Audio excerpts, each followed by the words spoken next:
പെരുന്നാളൊക്കെ കഴിയുമ്പോഴേ പൊതുവെ എല്ലാവർക്കും ഇറച്ചിയും ബിരിയാണി നെയ്യും ഒക്കെ കഴിച്ചിട്ട് ഒരു മടുപ്പായിക്കാറ്.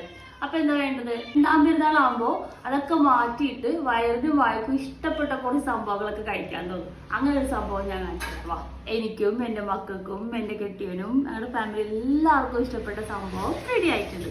ഇതെങ്ങനെ കഴിക്കണമെന്ന് ഞാൻ പറഞ്ഞുതരാം. നല്ല ഉപ്പിലിട്ട് വെച്ച പച്ചമുളക് ഇതിനകത്തേക്ക് ഇട്ടിട്ട് ഒന്നും ഇടുക.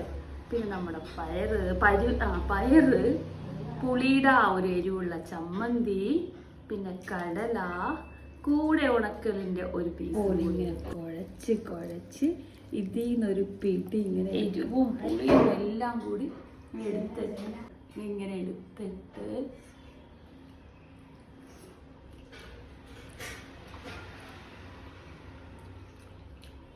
തൈരിൻ്റെ പുളിയും പുളിച്ചമ്മന്തിൻ്റെ എരിവും ഉപ്പിലിട്ട പച്ചമുളകിൻ്റെ ആ ഒരു